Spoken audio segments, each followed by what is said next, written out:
I was one of the first people that actually been reporting on Wargaming, the accurate story about Wargaming, the complete picture, where some people were just saying there's money laundering, but they weren't saying where that money laundering was going to. And a lot of that money that the Wargaming was money laundering was going to Russian separatists in the Ukraine. And what's really funny is this article made Wargaming look like really good heroes. And some parts I'm not going to argue, and I'll explain. So basically, when you fund terrorism, then terrorism comes to your front door. Well, you kind of look stupid, right? And a lot of things happen too late. There's a lot of people in Wargaming that were extremely pro-Russian and help Russian. So it's just not one person. It's a lot of them, including the owner. So let's go ahead and read this real quick, just a basic gist. So Wargaming helps its Ukrainian employees and fires Rota Tank's creative director over pro-Russia comments, right? So gaming is very much a global passion, blah, blah, blah, blah. So let's see, we're just going to get to the good stuff here. The company released a statement in response to the many questions and inquiries from the community regarding the situation and how the Persia employees were affected. This Vision Ukrainian Studios is primarily focused on Road of Warplanes. So the statement reads, as Wargaming and safely secure their employees is top priority.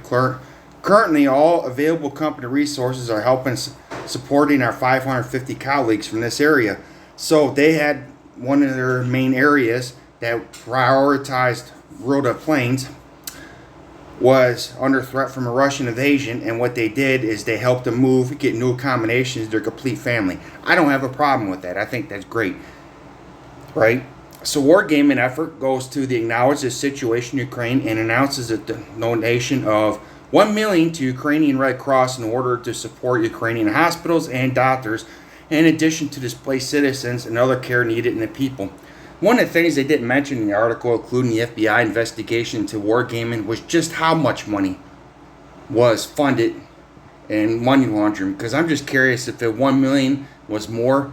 Because technically speaking, you can money launder $100, right? So maybe just $100 went to help the Russian separatists take parts of the Ukraine years ago.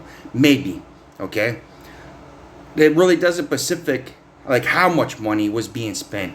So basically, when you bought a tank or a plane, when you spent money out of your own pocket into the game, some of that money was going to some of there, but there was never an amount initiated. And I was always curious just how much.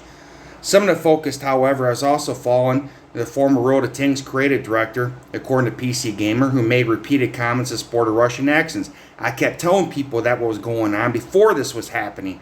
They shouldn't have waited until Russian army itself, not just the separatists, was coming on your front door. But that's who you were supporting the whole entire time, right?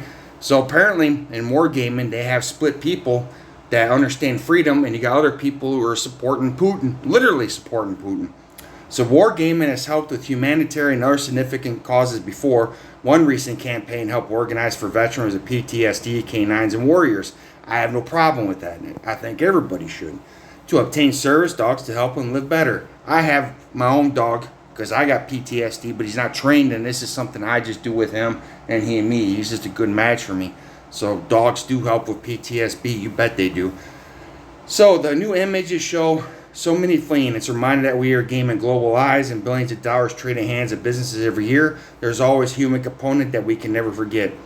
So there is some parts of this that I'm literally upset about because they're trying to make it look like they cared about the employees, but they should have fired him a long time ago, and a dozen others. Just one person. You shouldn't wait till the army that you were supporting for years comes on your door and you realize, oh crap, they might kill us too, and we paid for our own handing before you decide to do something. It came way too late, way too late.